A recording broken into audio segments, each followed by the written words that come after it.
Amma ba'd, salam alaikum wa rahmatullah. Donc, je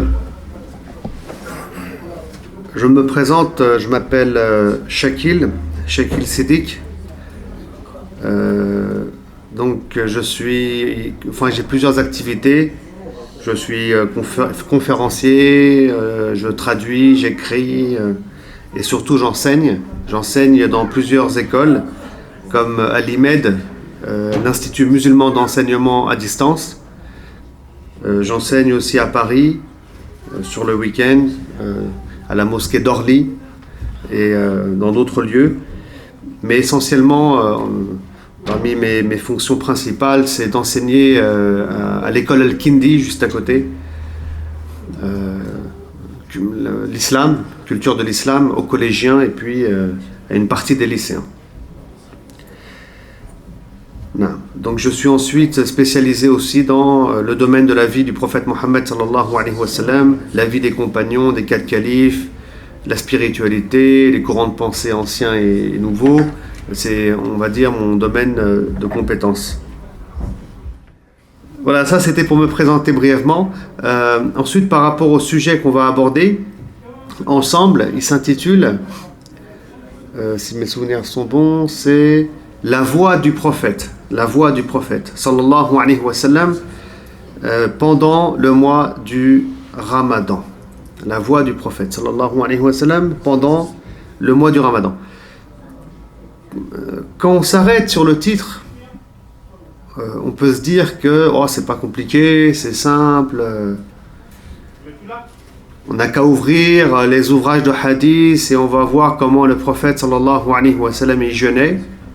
Mais en réalité, en tout cas à mon sens, c'est un sujet qui reste très très très très compliqué. Pour des raisons qu'on va comprendre d'ailleurs dans les minutes qui suivent.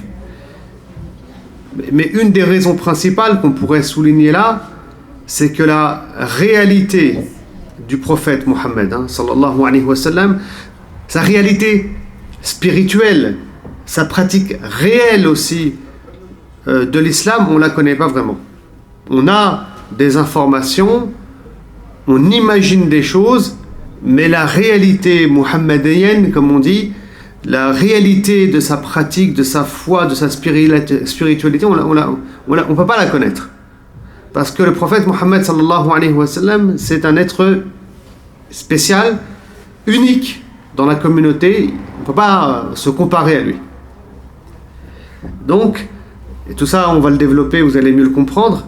Et donc, comment il était le prophète sallallahu alayhi wa sallam avec précision et exactitude pendant le mois du Ramadan, c'est vraiment difficile de le comprendre. D'ailleurs, comment était réellement le prophète dans sa vie de tous les jours, sallallahu alayhi wa sallam, même cette réalité-là, elle est, difficile à connaître.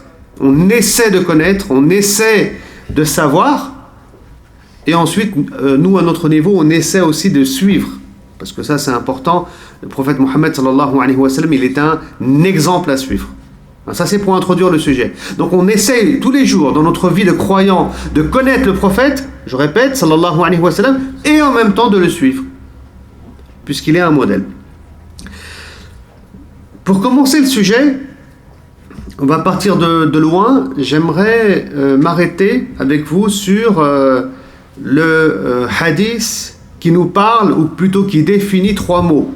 Al-Islam, Al-Iman et puis Al-Ihsan. C'est un hadith célèbre sur lequel je ne vais pas m'attarder, où l'ange Gabriel pose des questions au prophète Mohammed sallallahu alayhi wa sallam. Parmi les questions qui sont posées, on a la suivante.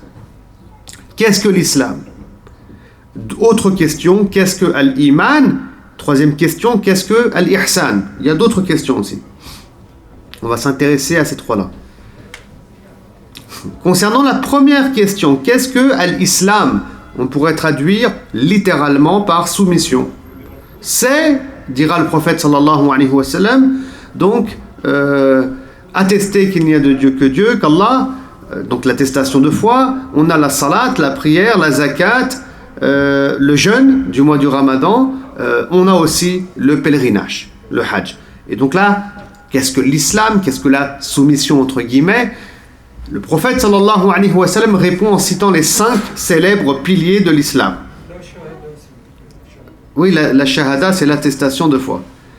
Non.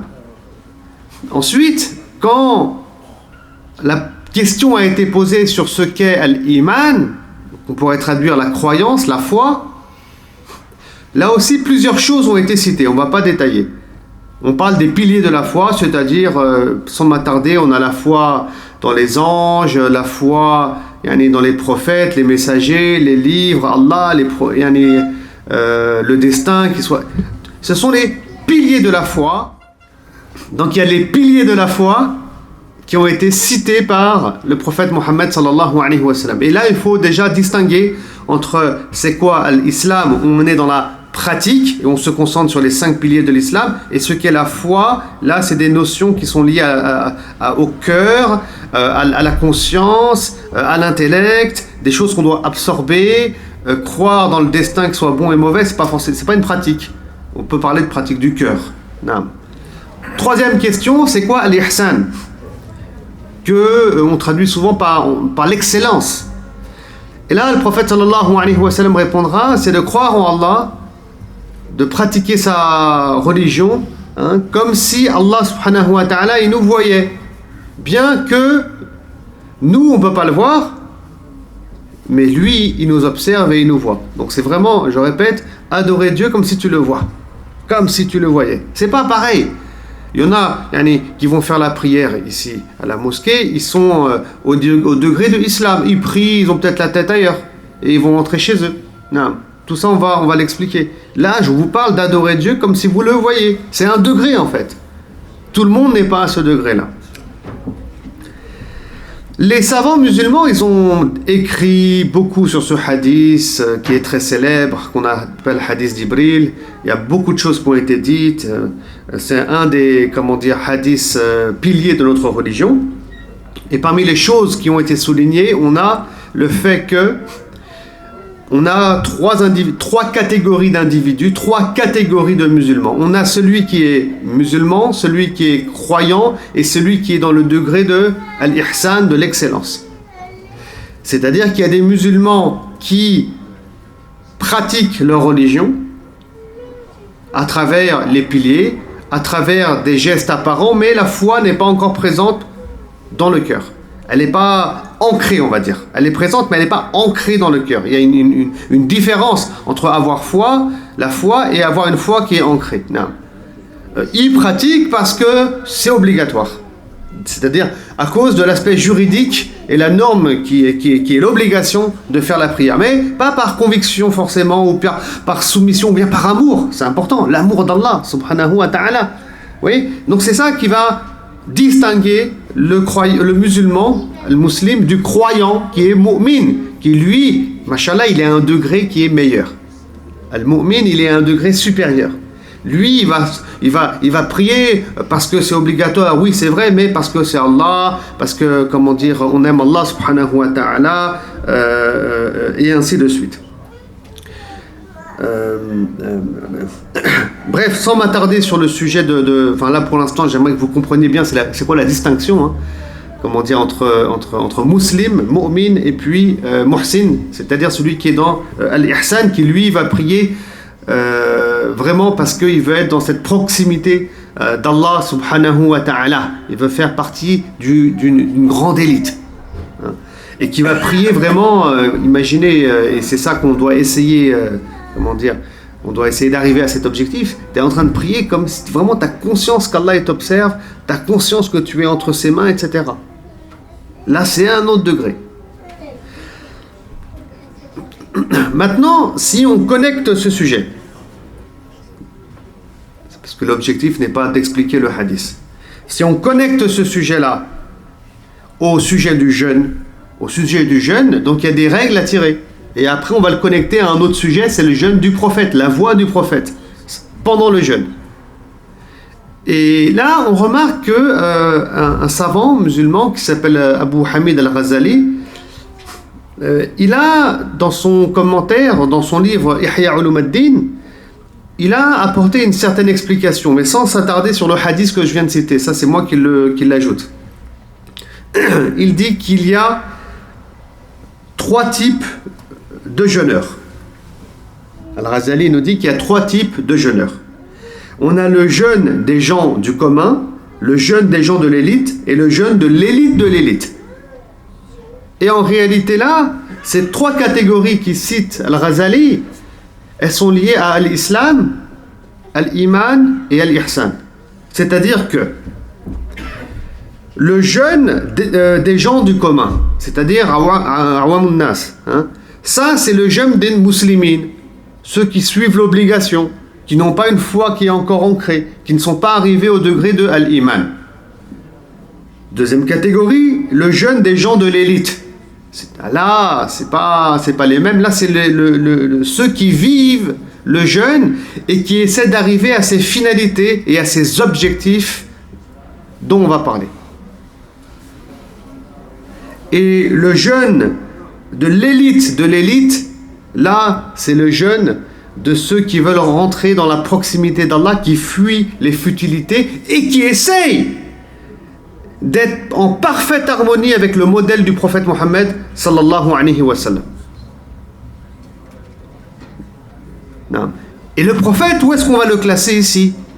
C'est clair qu'il n'est pas du tout au degré de l'islam, il n'est pas du tout au degré de iman.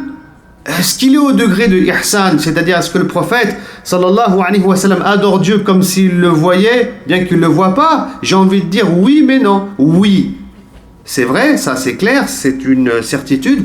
Non, parce qu'on pense que le prophète il est au-dessus de ça encore. Parce que le prophète sallallahu alayhi wa sallam, il parle à Jibril. Il voit Jibril, l'ange Gabriel. Le prophète sallallahu alayhi wa sallam, il a fait le voyage nocturne. Il a vu l'enfer, il a vu le paradis.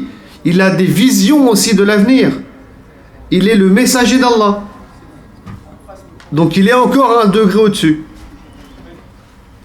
Non, mais on verra d'ailleurs dans un instant, dans le degré où se trouve le prophète sallallahu alayhi wa sallam, on essaie aussi enfin, c'est difficile d'y accéder, mais quand on arrive au degré de ihsan, on verra que dans le degré d'al-ihsan et dans le degré où va se trouver après le prophète sallallahu alayhi wa sallam, il y a aussi une station, il y a un comportement à avoir qui est la reconnaissance à shukr.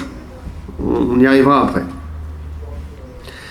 Et c'est là que les choses se compliquent finalement quand on veut connaître la réalité du jeûne du prophète Mohammed sallallahu alayhi wa sallam, parce qu'il est à un degré, il se trouve à un degré spirituel que nous-mêmes on n'a pas accès ou qu'on ne maîtrise pas encore. Pour pas m'éloigner, revenons à notre sujet. Donc, ceux qui sont dans le degré de l'islam, c'est-à-dire qui suivent le juridique, qui pratiquent les piliers, la foi elle n'est pas ancrée bien profondément dans les cœurs. Al-Ghazali dit, c'est le jeûne des gens du commun. Alors, sur le plan de l'islam, ça veut dire quoi? Au niveau du Coran, de la Sunna, qu'est-ce que ça veut dire? Ça, c'est le jeûne, tout simplement, niveau 1. C'est le minimum. Sinon, ton jeûne, il n'est même pas valide. Ça, c'est ceux qui ne mangent pas, qui ne boivent pas, qui n'ont pas de relation intime pendant la journée. Ça, c'est les conditions connues, générales, qui font que ton jeûne, il est valide auprès d'Allah subhanahu wa ta'ala. Ça, c'est le minimum.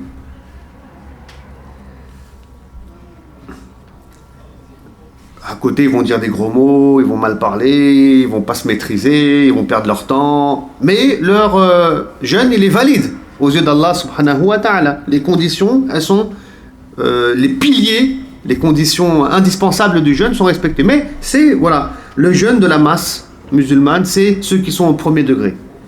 Ceux qui se trouvent au deuxième degré, al-iman, et on espère faire partie au minimum de ces gens-là. Si on ne l'est pas, on va essayer de faire partir de ces gens. Et quand on est pendant le mois du Ramadan, justement, on doit faire un effort pour être dans ces gens-là au moins. Non. Donc, ceux qui sont au degré al-iman, c'est le jeûne des gens de l'élite. Donc c'est quoi? Là, il ne s'agit pas de ne pas manger, de ne pas boire, de ne pas avoir de relations intimes. Là, il faut rajouter cet effort qu'on fait sur notre nafs, sur notre cœur, pour le purifier. Cet effort, ce contrôle, voilà le contrôle. Et je rappelle que as-siyam, c'est un non-acte. C'est-à-dire qu'on vous demande de ne pas faire cette fois-ci. À chaque fois, Allah nous dit fais la salat, donne la zakat. Cette fois-ci, c'est fais pas. C'est-à-dire maîtrise-toi, ne parle pas, ne fais pas de mauvaises actions. Vous voyez, c'est un non-acte comme on dit. As-siyam. D'où le mot al-imsak en langue arabe. Le fait de se maîtriser. Enfin, j'ouvre une parenthèse et je reviens. Donc les gens de l'élite qui sont dans l'iman, ils vont essayer donc, au dehors du strict minimum, de se contrôler, de contrôler leurs désirs, de contrôler leurs penchants, de se taire. Parce que n'oubliez pas que le prophète sallallahu alayhi wa sallam, il a dit que Dieu n'a que faire du jeûne de celui qui dit des insultes, qui parle mal, qui est grossier. Vous voyez, Dieu n'a que faire de son jeûne. Son jeûne est valide, mais il est très imparfait. Il est très imparfait. Le musulman qui ne se contrôle pas, qui se laisse aller, qui est dans la vulgarité, son jeûne est valide, mais il est très imparfait. C'est le jeûne de degré islam, mais pas degré iman. On n'y est pas encore. Non.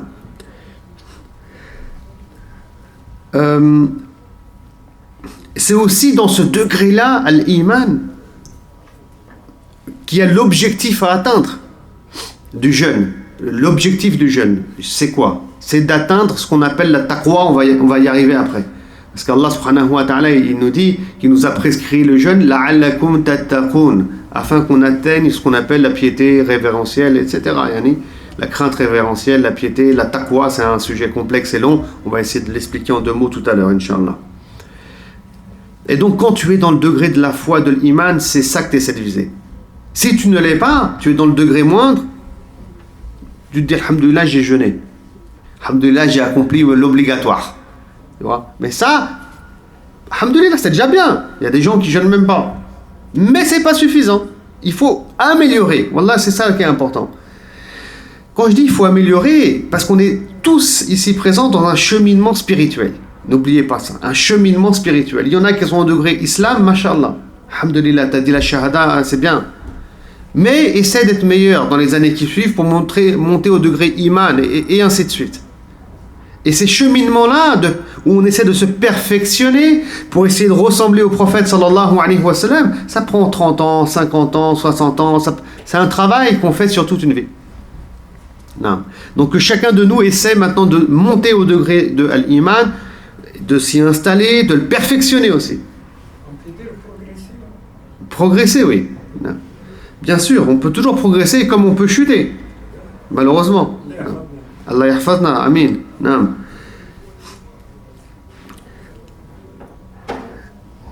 Donc le musulman, maintenant s'il veut ramasser les fruits du jeûne, les fruits sur terre du jeûne, c'est-à-dire quand on jeûne, on voudrait qu'on change de comportement après le mois du Ramadan. C'est ça les fruits du jeûne. C'est que tu as changé de comportement, tu es arrivé à la taqwa. La récompense de Dieu, ça c'est pas les fruits du jeûne. Ça c'est la récompense d'Allah. Il faut distinguer. Non. Et quand tu es dans le degré al-iman, et on fait partie, Inch'Allah, de ces gens-là, on veut les fruits du jeûne. On ne veut pas que la récompense. Il faut bien distinguer les 2 points. Et ça aussi, c'est un gros problème qu'on a de manière générale dans l'ibadat, dans les adorations. C'est-à-dire qu'on adore Dieu parce que c'est obligatoire. Donc, alhamdulillah, tu as fait le minimum, alhamdulillah, tu es récompensé, mais tu ne cherches pas à parfaire ton acte d'adoration pour avoir et recueillir les fruits. Et c'est quand tu recueilles les fruits que tu vas changer de comportement et être meilleur dans la société, dans la famille, etc. C'est pour ça qu'il y a des gens qui adorent beaucoup Dieu, mais ils n'ont pas changé de comportement, c'est normal. Ils sont rétribués, Inch'Allah, par Allah, et les miséricordieux, ils ont fait, mais ils ne changeront pas. Et l'objectif du jeûne du Ramadan, c'est qu'on arrive à changer. Quand Allah nous dit « La'allakum tattaqun », c'est pour qu'on se mette, pour qu'on arrive à la taqwa. Si on n'y arrive pas, c'est pas grave, qu'on soit au moins dans la voie de la taqwa. Parce que pendant l'année, on s'est égaré plus ou moins avec Shaitan qui fait son travail. Là, il est enchaîné. Donc on revient dans la voie qui nous mène à la taqwa. Ceux qui sont déjà dans cette voie, masha'Allah, ils étaient peut-être au degré iman, qu'ils aillent au degré ihsan, c'est-à-dire qu'ils avancent davantage vers la taqwa jusqu'à y arriver peut-être, ou être autour. D'ailleurs, quand je parle de cette philosophie qui est importante, ramasser les fruits de l'adoration, on pourrait rappeler ici le verset 45 de la sourate 29 où Dieu dit « Accomplis la prière car elle préserve des turpitudes et des actes blâmables. » Non. Accomplis la prière car elle préserve des turpitudes et des actes blâmables. Le fait que la salade te préserve de la turpitude et des actes blâmables, ça c'est les fruits à recueillir. Donc si tu fais la prière, c'est par exemple, si tu fais la prière, mais que tu vois que tu continues à faire des actes blâmables, des actes mauvais, tu es dans le vice et tu continues à faire la salade, ça veut dire quoi? Ça veut dire que ta salade, elle est au niveau islam, elle n'est pas au niveau iman. C'est-à-dire qu'elle est valide sur un plan fiqhi, c'est-à-dire juridique, mais aux yeux, par contre, elle est vide, voilà, elle est vide, elle est valide juridiquement, donc tu es récompensé, mais elle est vide spirituellement, donc en termes de fruits, il n'y aura pas grand-chose à cueillir et malheureusement, tu ne le changeras pas. Et ça, wallah, c'est aujourd'hui un peu une de nos maladies chez nous les musulmans. C'est qu'on a un islam, il est vide de spiritualité. Il est vide de cette réalité pourtant tant soulignée par Allah subhanahu wa ta'ala dans le Coran. Il faut l'illuminer notre islam. Il faut y mettre la foi, l'amour de Dieu, l'amour du prophète. Il faut y mettre d'autres choses que uniquement le licite et l'illicite. Qui est important, oui, mais c'est quoi? C'est peut-être 15% de l'importance sur 100% de l'importance dans notre islam. C'est le cadre en fait. Et d'ailleurs, c'est un autre sujet à la kulli hal, le halal il est clair, comme il dit le prophète sallallahu alayhi wa sallam, comme le haram il est clair, etc. Non. Enfin, peut-être pas 15, peut-être 30, j'ai pas fait un calcul mathématique, al-muhim. Mais je pense que l'idée est claire. Ensuite, tu as le jeûne de ceux qui sont dans le degré al-ihsan. Là, on se rapproche maintenant du jeûne du prophète sallallahu alayhi wa sallam. Là, il s'agit de perfectionner sa relation à Dieu, puisque tu vas jeûner comme si tu voyais Dieu. Et il va s'agir aussi de suivre au détail près la sunna du prophète Mohammed sallallahu alayhi wa sallam, au détail près. Parce que là, tu es dans la perfection avec la sunna. Donc tu vas essayer de la suivre. Et là, c'est compliqué, c'est presque un jeu en fait, et un labyrinthe. La sunna, c'est pas seulement le tarawih, c'est comment le prophète, à quelle heure il y allait, s'il y allait l'étau, est-ce qu'il mettait le siwak avant d'y aller, s'il utilisait le siwak. Toutes ces petites règles, tous ces hadiths qu'on va aller chercher dans An-Nasa'i, Bukhari, Muslim et les autres, vous voyez, là, tu es dans un autre degré, où tu cherches la perfection dans l'adoration. Là, on ne te dit pas, va faire tarawih. Là, ça, c'est un acquis. Là, ceux qui font un tarawih, ils sont déjà passés le niveau 1, islam, niveau 2, iman. Là, on est au niveau 3. Et dans le niveau 3 aussi, al-ihsan, l'excellence, ceux qui visent l'excellence. Donc, ils visent donc la proximité de Dieu, suivre au détail près la sunna du prophète Mohammed sallallahu alayhi wa sallam, et avant de continuer. Sans obliger aux autres de le faire aussi. Ah bah oui. Ça aussi c'est un problème. Il y a des frères, machallah, ils sont là, c'est ça la sunna, mais dans le détail. Moi, sunna du prophète, regarde. Oui, mais ça c'est pour... Machallah, ce que tu dis c'est vrai, mais ça c'est pour ceux qui sont dans l'ihsan. Pourquoi tu viens déranger ceux qui sont encore dans le degré islam, ils sont peut-être musulmans depuis pas très longtemps, ou bien une sorte d'une période de jahiliya, d'ignorance. Khalihim, les pauvres. Ça, parce que le prophète, en deux mots, le prophète sallallahu alayhi wa sallam, quand il parle à ces trois catégories de gens. Il parle à ces trois catégories de gens. Donc des fois on est dans le détail, mais en vérité ces détails-là, c'est pour ceux qui spirituellement ils sont au dernier degré. Masha'Allah, ils sont proches d'Allah. C'est pas toi, forcément. Non. Donc tu peux pas. C'est bien, il y a des hadiths qui sont bien pour toi dans ta volonté de te perfectionner, mais qui sont pas bien pour l'autre. Parce que l'autre, s'il vient de devenir un musulman, il commence dans le perfectionnement, dans le détail, il va s'égarer. Il n'a même pas les acquis. Il n'aime pas Dieu, il ne sait pas pourquoi il prie, il ne connaît pas Allah, et il est dans le détail. Et tout ça, on le voit aujourd'hui. Et il faut faire attention. Dans ce dernier degré, à l'ihsan,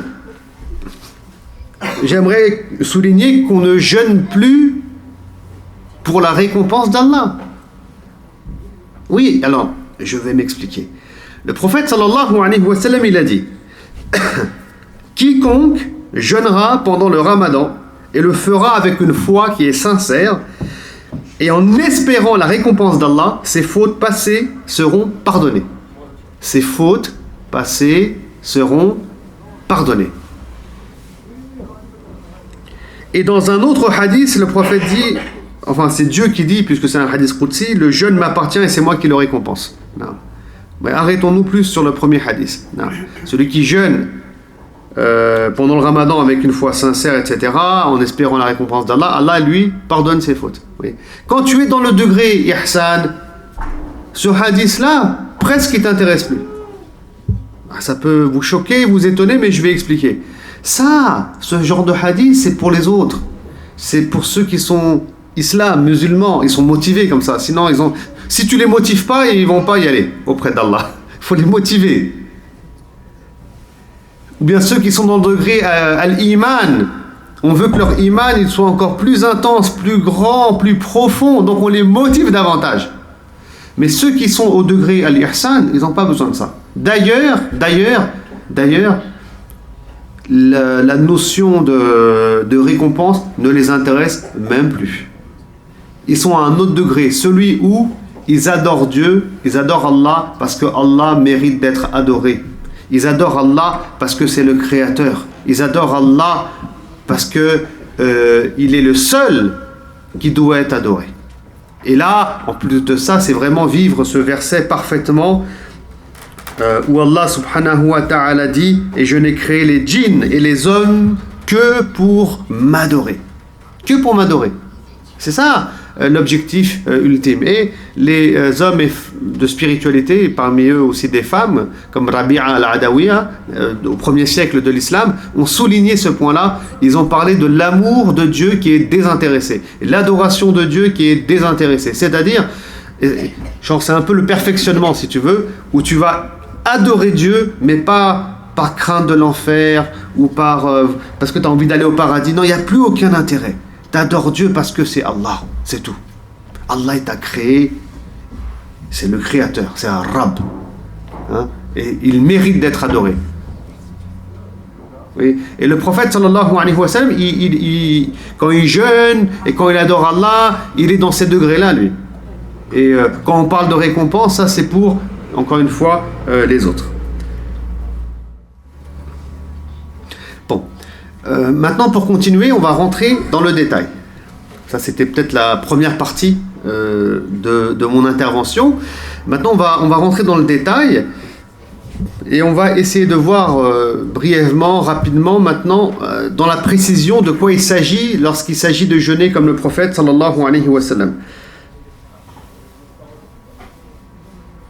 Alors, le premier point dont j'ai fait allusion tout à l'heure, c'est que le prophète Mohammed sallallahu alayhi wa sallam, il est dans un degré de reconnaissance, ce qu'on appelle la shukr. Le prophète Mohammed sallallahu alayhi wa sallam, il est dans ce degré-là de ashukr qui vient en fait après le degré de taqwa, ou qui suit le degré de taqwa. C'est-à-dire, Allah nous dit je vous ai prescrit le jeûne pour que vous atteigniez la taqwa, la crainte. Bon, une fois que tu es dans ce degré-là, celui de la crainte, que tu l'as atteint, sache que le degré qui est complètement attaché, c'est celui de la reconnaissance, c'est-à-dire de la gratitude. Et Allah en parle dans le Coran, il fait allusion à ça, puisqu'il dit, dans le verset 123 de la sourate Ali Imran, « Craignez donc Dieu, ainsi peut-être serez-vous reconnaissant. » Ainsi, peut-être serez-vous reconnaissant. Et le prophète sallallahu alayhi wa sallam, en termes de taqwa, c'est un modèle. Il est le meilleur d'entre nous. Le prophète sallallahu alayhi wa sallam, il la maîtrise, cette taqwa. Et c'est quoi la taqwa? Alors là, c'est un très long sujet, mais bon, juste pour revenir au propos de Ibn Mas'ud, radiallahu anhu, comment il a expliqué la taqwa, il a surtout parlé d'obéissance. La taqwa, c'est le fait d'obéir à Allah. c'est de s'éloigner des interdits, c'est d'être dans le dhikr, l'évocation. Hein. Ça, c'est la définition de j'ai dit Ibn Abbas. Hein. Non, c'est Ibn Mas'ud, c'est la définition d'Ibn Mas'ud, mais bon, il y a d'autres détails encore, mais ça, c'est l'essentiel. Quoi qu'il en soit, le prophète sallallahu alayhi wa sallam, parce que j'ai dit que le mot taqwa était très complexe à expliquer et aussi à traduire, on va prendre juste cette définition. Quoi qu'il en soit, le prophète sallallahu alayhi wa sallam, oui, il est dans la taqwa, il la vit constamment, il est dans l'ihsan, le prophète sallam, il obéit complètement à Dieu. Il est loin du haram. D'ailleurs, le prophète sallam ne peut pas désobéir à Allah, puisque son cœur a été purifié quand il était jeune, chez les Bani Sa'd. Pour ceux qui connaissent l'histoire. Et c'est pour ça, regardez bien, que malgré ça, le prophète, il priait la nuit. D'ailleurs, c'était obligatoire pour lui. Il priait la nuit. Pourtant, il ne va pas aller en enfer. Pourtant, il ne fait pas de péché. Pourtant, il est parfait. Il est un messager. Il a été élu par Allah. Mais il prie quand même. Il est dans la taqwa. Il jeûne quand même. Il prie quand même, etc. Et un jour, sa femme, Aïcha, va la voir en train de prier. Et elle est étonnée. Enfin, elle pose la question de façon objective aussi. Et sincère. Parce que les compagnons, machallah, ils sont sincères et objectifs. Ils ont quelque chose à dire, ils le disent. Et elle va lui dire, Aïcha, mais envoyé de Dieu, pourquoi agir ainsi alors que Dieu t'a pardonné à l'avance toutes tes fautes, passées et futures? Et le prophète, sallallahu alayhi wa sallam, dira, ne devrais-je pas être un serviteur reconnaissant? Oui, c'est la gratitude du messager de Dieu. Vous voyez, c'est ça que je voulais dire tout à l'heure. On adore Allah parce que c'est Allah. Vous voyez, là, mon Seigneur, il m'a pardonné, il va me donner le paradis. Ben, vous croyez que je vais arrêter de l'adorer ou quoi? C'est pas comme ça. Vous voyez, ça, c'est des raisonnements, ils sont pas bons. Quand tu aimes Dieu, que tu as compris qui est Allah, que tu as dépassé le degré de iman, tu réfléchis plus de manière mathématique. Et c'est pour ça que je disais que comprendre le jeûne du prophète, sallallahu alayhi wa sallam, c'est des choses pas si évidentes à comprendre en réalité. Parce qu'on n'est pas forcément au degré tous de al-ihsan où on vit. Et c'est difficile. Donc on espère qu'Allah fasse, bien entendu, on fasse partie des muhsinin et qu'on arrive aussi au degré du prophète, enfin, dans cette proximité du prophète Mohammed, sallallahu alayhi wa sallam.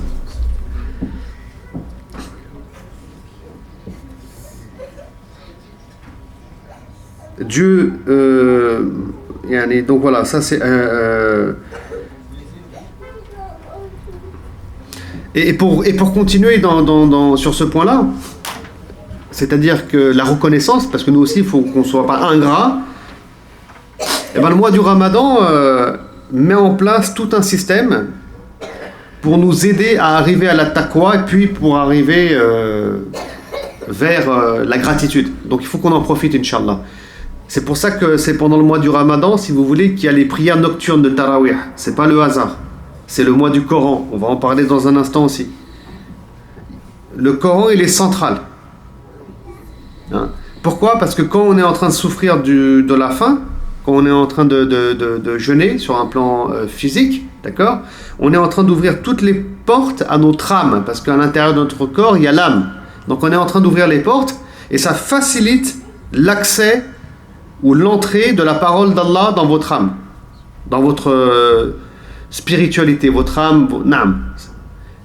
Et si tu manges trop,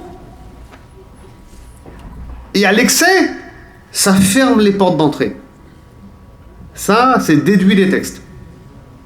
Sûrement, on peut l'expliquer sur un plan, rationnel et scientifique, mais c'est pas mon champ de compétence. Ça, c'est ce que je viens de dire et expliquer par les textes de l'islam. C'est pour ça que la notion de nourriture, c'est une notion importante en islam aussi.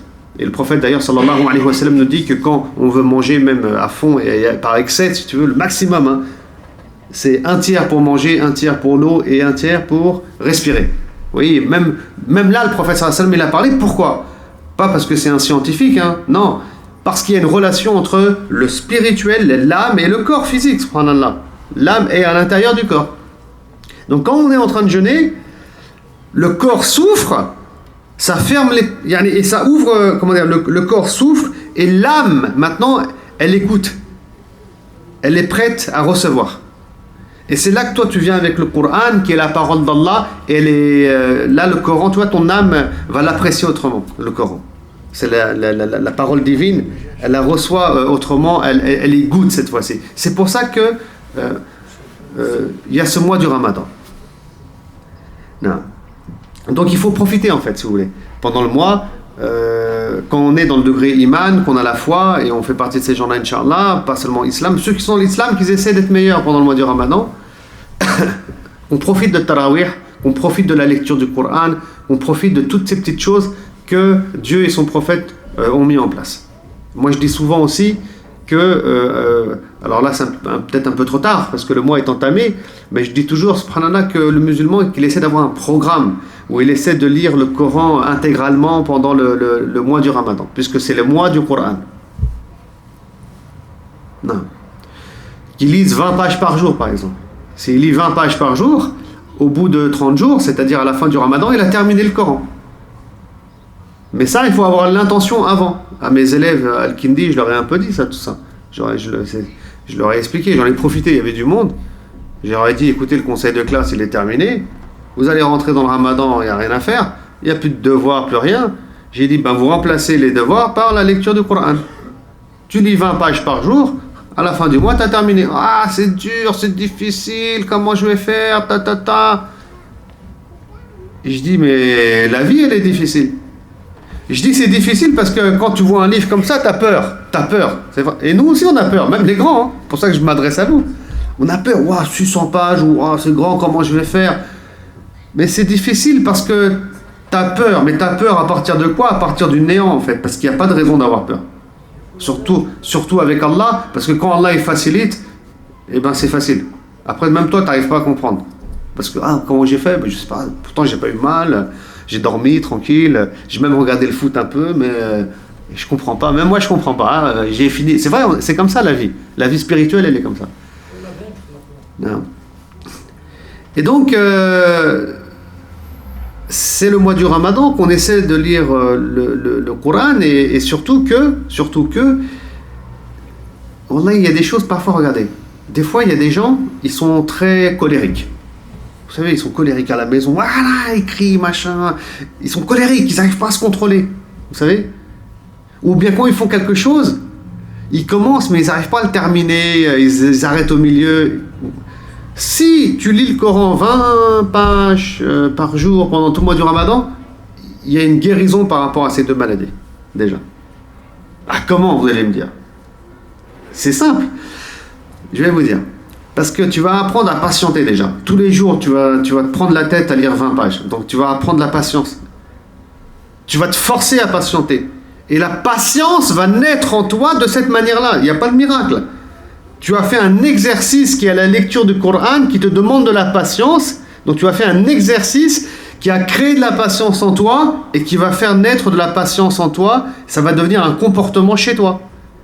Et ça dure 30 jours en plus. Et là aussi, tu vas apprendre la persévérance. Parce que la persévérance, c'est-à-dire que tu as un objectif de finir le Coran au bout de 30 jours. Et tu vas persévérer pour ça, parce qu'il ne faut pas lâcher l'affaire. Tous les jours, il faut pas... Donc tu vas arriver au bout de ton projet et au bout de ton objectif. Et c'est des fois, en fait, et c'est pour ça, subhanallah, des fois, au-delà de la guidance d'Allah, quand tu lis le Coran ou quand tu t'organises de cette manière-là, tu changes en fait. Tu changes, tu arrives à mieux. Pourtant, il s'agissait de lire le Coran. Vous voyez, donc, qu'Allah, je vous invite, sans trop m'attarder sur le sujet, à réfléchir dessus. Non, mais quand je disais à mes élèves, et surtout s'il y a des lycéens, des jeunes, j'en vois parmi vous ici, c'est important de savoir s'organiser aussi. Moi, quand je vois les jeunes, parfois à l'école, ils n'arrivent pas à s'organiser, subhanallah. Ils ont un devoir, ils vont réviser un jour avant, ils ne sont pas structurés, ils ont un agenda, mais il n'est pas bien géré, l'agenda. Et là, tu as ton agenda du Ramadan, avec 20 pages par jour. Et tu vois, tout ça, ça s'apprend. Et le Coran, c'est le mois de l'apprentissage qu'on essaie de faire un effort. Et pour les arabophones, de lire le Coran en arabe, bien entendu, le Coran est révélé en langue arabe. Par contre, les jeunes, moi je les invite franchement aussi, et surtout peut-être en priorité, à lire en français. Ce qui pourrait étonner certains. Pourquoi? Parce que les jeunes, c'est pas comme les adultes. Nous, les adultes, on est matures. On a une connaissance de l'islam. C'est pas pareil. Le jeune, il est perturbé, il est agité, puis il y a les hormones, et puis je sais pas quoi, dans sa tête, il est foufou, et il comprend pas l'islam, il est musulman parce que ses parents, ils ont dit fais la salate, machin, donc il connaît pas Dieu, vous avez compris? Et donc, c'est bien pour eux, pendant le ramadan, puisque leur corps, il est prêt à accéder au spirituel, de lire le Coran en français, pour la simple raison qu'ils vont pouvoir comprendre. Et cette compréhension, elle est nécessaire pour qu'ils arrivent à connaître Allah. Wallah, notre jeunesse, elle ne connaît pas Dieu, en fait. Des fois, je me dis, c'est pas aussi de notre faute, hein. Enfin, j'imagine. Mais parmi les fautes qu'on fait, c'est qu'on fait beaucoup de forcing sur la langue arabe, ce qui est bien et important, la langue arabe. C'est les clés, bien entendu, du Coran et du ilm. Mais attention de ne pas négliger le français, surtout la compréhension. Sinon, vous allez vous retrouver avec une jeunesse qui adore Dieu, mais qui ne le connaît pas. Et ça, c'est pas bon. On veut des gens qui adorent Allah, mais qui le connaissent, et mieux encore qu'ils l'aiment. Ça, c'est encore autre chose. Oui, alors, le mois du Ramadan, c'est le mois du Coran, et le prophète, sallallahu alayhi wa sallam, pendant le mois du Ramadan, il récitait le Coran intégralement à l'ange Gabriel, tous les mois du Ramadan. Et l'année de sa mort, en tout cas ce qui avait été révélé du Coran, puisqu'il a été révélé en fragments sur 23 ans. Et l'année de sa mort, le prophète sallallahu alayhi wa sallam, il va réciter le Coran 2 fois, intégralement à l'ange Gabriel, et le prophète du coup saura, sallallahu alayhi wa sallam, il le savait déjà, que sa mort est imminente. C'est-à-dire, il lui reste peut-être quelques mois à vivre, ou quelques semaines à vivre. Non. Et donc c'était le mois du Coran. C'est c'est dans la nuit du destin de Al-Qadr que le Coran est descendu. J'expliquerai pas ici ça veut dire quoi descendre, mais c'est pendant la nuit de Al-Qadr, une nuit du Ramadan, que le Coran est descendu. Donc c'est le mois du Ramadan, tout ça vous le savez, c'est le mois du Coran, et tout ça vous le savez très bien. Donc qu'on se connecte au Coran, chacun selon son niveau, selon ses disponibilités, selon son âge, etc. Mais qu'il y ait une connexion. Wallah, c'est important. Et là, j'arrive vers autre chose aussi, c'est que le mois du Ramadan, c'est un mois de miséricorde. C'est un mois de miséricorde parce que Allah subhanahu wa ta'ala nous donne la chance, l'opportunité de revenir à lui. Allah, il aurait pu nous laisser comme ça. Allez, jusqu'à que tu meurs, tu te débrouilles. On t'a dit c'est quoi les 5 piliers, on t'a dit c'est quoi l'islam, le Coran il est révélé, débrouille-toi. Mais Allah subhanahu wa ta'ala, il est généreux. Allah, il est bon, il est miséricordieux. C'est pour ça que chaque année, il enchaîne les shayatines et il nous force à revenir vers lui. Il nous force. Pourquoi je dis qu'il nous force? Parce qu'il rend la chose obligatoire. C'est une miséricorde d'Allah. C'est-à-dire qu'il dit, Dieu, Allah il nous dit, même si tu veux pas, toi, musulman, être un bon musulman, même si tu veux pas la guidance, moi, je t'oblige à venir vers moi. Vous imaginez? C'est Allah qui nous oblige à l'adorer, même si on ne veut pas. Il nous aide en fait à l'adorer. Il nous aide à nous diriger vers lui. C'est pour ça que tu vois même des vendeurs de drogue, des fois musulmans, pendant le ramadan, ils sont à carreau, ils vont jeûner. Alhamdulillah. C'est mieux que zéro ou pas? C'est mieux que zéro. Ils sont très loin d'Allah, mais ils ont fait une bonne action. On va les aider pour qu'ils aillent maintenant faire aussi un peu de tarawih. On va les aider après pour qu'ils arrêtent de vendre de la drogue peut-être. C'est comme ça que ça se passe, hein? Non, on est tous loin d'Allah. Plus ou moins, mais on est tous un peu plus ou moins loin d'Allah. Et que chacun aide celui qui est à côté à être meilleur. Bon, ça c'est un autre sujet. On peut parler des compagnons, comment ils étaient avant l'islam, comment ils sont devenus, c'est un autre thème. Je disais que c'est le mois, en fait c'est une miséricorde, et j'aimerais que vous abordiez, c'est important d'aborder le mois du Ramadan sous cet angle-là, l'angle de la miséricorde. Je rentre dans le mois du Ramadan, c'est le mois du Coran, c'est le mois de Tarawih, c'est un mois fraternel, c'est un mois où les portes de la miséricorde, les portes du paradis selon des hadiths sont ouvertes. c'est un mois où je peux cheminer spirituellement, c'est un mois où il y a des frères qui vont m'inviter, on va se retrouver comme ça autour d'une table, les liens fraternels c'est important. C'est un mois de miséricorde, subhanallah. C'est ça qui doit nous préoccuper tous, les musulmans, ou bien à la mosquée de Dessine, et quand il y aura, Inch'Allah, la mosquée sera terminée, il y a aussi des projets sociétals qui seront mis en place. C'est ça qu'il faudra développer, Inch'Allah aussi. Mais un des soucis qu'on a chez nous, les musulmans, parfois, malheureusement, c'est que sur le sujet du ramadan, on s'attarde aussi trop sur le côté juridique. Par exemple, on voit parfois des imams, des prédicateurs perdre leur temps à se focaliser et à se concentrer sur le sujet du début du ramadan et de la fin du ramadan par rapport à la lune. Est-ce qu'on doit suivre la vision? Est-ce qu'on doit suivre le calcul mathématique? Ça, c'est des débats mais qui sont longs, qui vont dans tous les sens, et mieux encore, qui vont créer de la haine entre les musulmans même, et des tensions. Oui. Donc nous, il ne faut pas... Des fois, j'en veux un peu à nos frères qui parlent trop de ce sujet. Tellement que le côté spirituel, après, hop, il disparaît, ou il est mis dans un second plan, alors qu'il doit être central. Donc, que le juridique soit à sa juste place. Ça, il ne faut pas que ça devienne central. Mais si aujourd'hui, ce genre de sujet est central, c'est parce que nous-mêmes, on est déjà perdus, noyés dans le cadre du droit et du juridique, surtout du détail. Qu'on s'intéresse au fiqh, très bien, mais pas au furu' al-fiqh. Ça, c'est autre chose. Il faut le distinguer du fiqh. Non. Donc, attention à ce piège. Et après, sinon, on risque de passer à côté de nos adorations, même de manière générale. Donc, c'est un mois de miséricorde. Ensuite, autre point fondamentalement important, la générosité. Non, ça, il ne faut surtout pas l'oublier. Le prophète Mohammed, sallallahu alayhi wa sallam, comme il est rapporté par Bukhari, quand l'ange Gabriel lui rendait visite, quand le prophète sallallahu alayhi wa sallam récitait le Coran intégralement pendant le mois du Ramadan, tous les jours il le récitait le prophète sallallahu alayhi wa sallam, et bien quand il se séparait le prophète sallallahu alayhi wa sallam de l'ange Gabriel, le prophète sallallahu alayhi wa sallam il rentrait chez lui, il était super généreux. Mais il était toujours généreux, le prophète sallallahu alayhi wa sallam. Toute l'année il était généreux. Il n'est pas islam ou il est ni iman, il est ihsan, le prophète sallallahu alayhi wa sallam. Mais quand c'est le mois du Ramadan, il est plus généreux encore. Bon, je ne veux pas vous embêter avec le projet de la mosquée, mais j'ai envie de dire, oui, on a tous été généreux, mashallah, pendant l'année. Franchement, il n'y a rien à dire.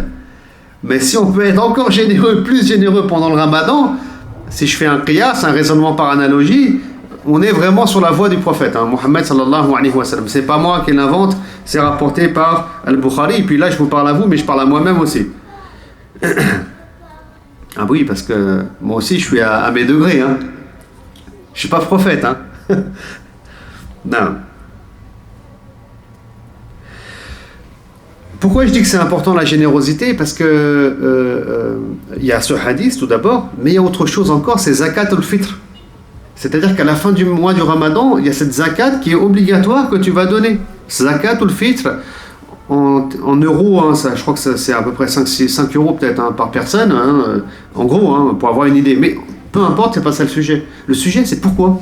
Subhanallah, t'imagines, tu as une adoration, tu adores Dieu, tu vas lire le Coran, faire des prières, jeûner, et à la fin on te dit tu sors ton argent, tu vas en donner, on veut rien savoir, tu donnes.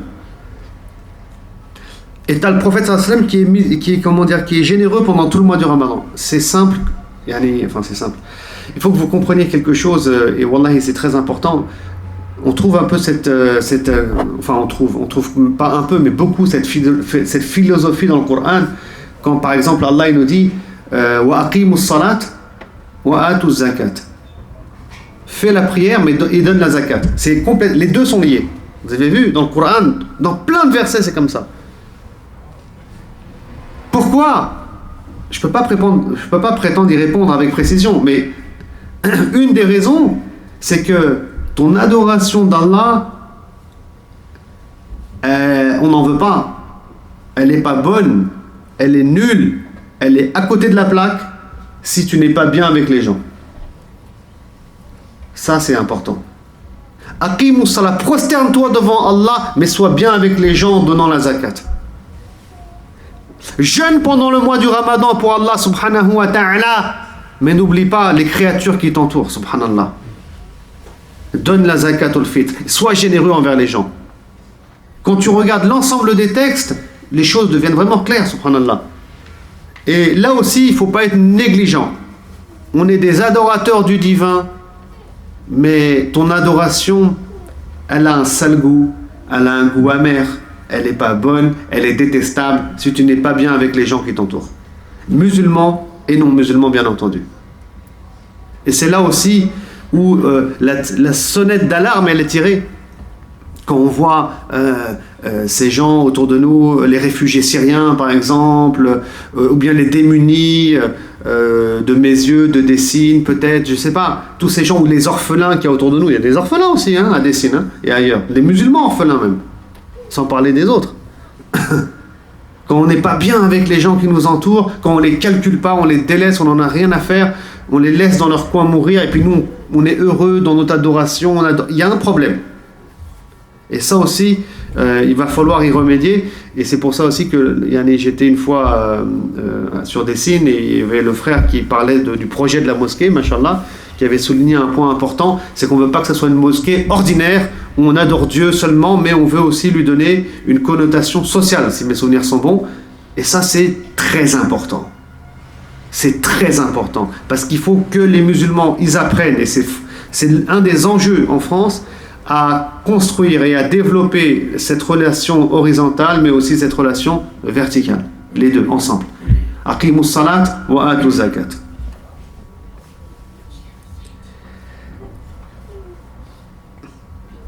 Aussi, le prophète sallallahu alayhi wa sallam faisait ce qu'on appelle des retraites spirituelles, i'tikaf. Donc il y a des mosquées qui le proposent, d'autres qui ne le proposent pas. Qu'Allah facilite. On n'est pas au Maroc ou en Algérie, il y a des mosquées partout où c'est plus facile, on va dire. On est en France, il y a des lois, il y a un cadre, il y a un système, qu'Allah facilite. Mais si un jour vous avez l'occasion de faire l'i'tikaf, une retraite spirituelle dans la mosquée, vous dormez dans la mosquée, vous vivez dans la mosquée, il y a des mosquées qui proposent ça, c'est dans les 10 dernières nuits du Ramadan. Sincèrement, c'est une bonne expérience. Pourquoi ? Parce que ça vous permet vraiment de vous replier, de vous tourner intégralement vers Allah. C'est comme si vous vous coupez de la société, vous vous coupez du monde, mais vous êtes dans la mode. Et quand vous allez sortir, vous allez voir le monde qui vous entoure, vous allez mieux voir. Vous allez mieux voir l'humanité, comment elle a dévié. L'être humain, comment il est devenu fou. C'est une sunna du prophète sallallahu alayhi wa sallam. À mon sens, c'est une sunna qui est vraiment très importante à notre époque. On en a peut-être plus besoin qu'à l'époque du messager de Dieu sallallahu alayhi wa sallam, au vu de la dégénérescence dans laquelle on se trouve, la surconsommation, le monde, le faux, le monde médiatique, toute cette pollution intellectuelle, spirituelle dans laquelle on évolue ici ou ailleurs. C'est un tourbillon. Des fois, il faut prendre du recul, il faut s'arrêter, il faut appuyer sur stop. Et l'i'tikaf, c'est appuyer sur stop, revenir à soi, à Allah, à sa spiritualité. Avant, à la Mecque, il y avait le désert, c'était naturel, c'était bio, comme on dit, c'était parfait, c'était pas industriel, Mais aujourd'hui, c'est une tempête. On est dans une tempête. Et si on ne peut pas faire l'i'tikaf, parce qu'il y a la famille, la femme, X raisons, qu'Allah facilite, mais dans l'année au moins, faites un séjour spirituel. Des fois, il y a la Maison des Savoirs qui organise ça, il y a des associations, peut-être ici à Dessines, je ne sais pas, mais c'est bien. Une retraite spirituelle dans un gîte, avec des conférenciers, avec des prières nocturnes, on se retire comme ça. Ça fait du bien, Vous êtes 3 jours entre musulmans, croyants, on parlait que d'Allah, vous sortez au bout de 3 jours, c'est une super riche expérience spirituelle, et là vous voyez le monde pareil autrement. Tout ça, c'est nécessaire. Prendre du recul. Et le prophète sallallahu alayhi wa sallam donc faisait l'i'tikaf les 10 dernières nuits du Ramadan, et l'année de sa mort, selon l'imam al-Bukhari, puisque c'est lui qui le rapporte, il fera 20 jours de retraite spirituelle, donc 20 jours de i'tikaf. Pour terminer, Aussi, j'aimerais souligner que il y a des choses que le prophète a conseillé de faire aussi, mais qu'il n'a pas pu faire. Non, mais je répète, il y a des choses que le prophète a conseillé de faire et qu'il n'a pas pu faire. Je vais donner un exemple. Et par conséquent, c'est aussi, à mon sens, en tout cas, être sur la voie du prophète pendant le jeûne du mois du Ramadan. Et je clôture par ça. Et j'entends par là le fait de faire une umrah pendant le mois du Ramadan, puisque le prophète sallallahu alayhi wa sallam dit dans un hadith rapporté par l'imam al-Bukhari que une umrah, donc un petit pèlerinage pendant le Ramadan, vaut un grand pèlerinage, un hajj en ma compagnie. Les mots sont clairs et explicites et j'ai pas trop de commentaires à faire. Et c'est pour ça que les gens ils sont motivés pour faire la umrah pendant le mois du Ramadan. C'est pas par hasard. Ça, c'est la chose principale qui les motive. Et là aussi, comme tout à l'heure, je parlais de la lecture du Coran pendant le mois du Ramadan. Je disais que j'ai expliqué ça à beaucoup de mes élèves. Mais tout ça, ça s'organise. C'est pour ça qu'avant le mois du Ramadan, maintenant, vous allez avoir du mal. Hein. Oui, le mois du Ramadan, il est entamé, mais ça s'organise. Il faut avoir l'intention. Comme quand vous êtes en entreprise. Vous devez bien déposer des congés payés. Hein? C'est pas au dernier moment tu arrives, non, tu poses tes congés payés, tu as prévenu l'employeur, il y a un cadre à respecter. Et subhanallah, il faut qu'on calque cet esprit d'entreprise dans notre esprit religieux, dans le domaine du spirituel. C'est-à-dire, tu as le mois du Ramadan qui arrive, il y a une superbe adoration à faire, j'ai les moyens, je veux le faire, je vais le faire. Donc j'investis mon argent, je prépare ma umrah et quand tu arrives pendant le Ramadan, sinon toute ta vie, tu auras 60 ans, tu n'auras pas fait cette umrah pendant le mois du Ramadan, toute ta vie tu auras eu l'intention, même pas l'intention, le rêve de le faire. Et là aussi, il faut réfléchir aussi ce système des congés qu'on a, quoi. Les congés qu'on a, il faut savoir les exploiter. Quand on est salarié, on a 5 semaines, mais tu peux prendre 10 jours quand même pour faire une umrah, si ce n'est pas chaque année, au moins une fois, Inch'Allah. Et ça, voilà, si le prophète l'a conseillé, bien qu'il ne l'ait pas fait, ça rentre dans le cadre de la voie du prophète Mohammed sallallahu alayhi wa sallam qu'il faut suivre pendant donc le jeûne du Ramadan. Voilà, j'ai fait le tour du sujet, hein, j'espère que c'était assez clair. J'ai pris exactement 60 minutes, j'ai respecté le timing et qu'Allah subhanahu wa ta'ala donc nous facilite, qu'il nous récompense pour son jeûne et qu'Allah subhanahu wa ta'ala nous monte en degré spirituel et qu'Allah subhanahu wa ta'ala nous ressuscite parmi les martyrs, les saints, les prophètes, les messagers. ربنا آتنا في الدنيا حسنة وفي الآخرة حسنة وقنا عذاب النار والعصر إن الإنسان لفي خسر إلا الذين آمنوا وعملوا الصالحات وتواصوا بالحق وتواصوا بالصبر سبحان ربك رب العزة عما يصفون وسلام على المرسلين والحمد لله رب العالمين بارك الله فيكم والسلام عليكم ورحمة الله وبركاته.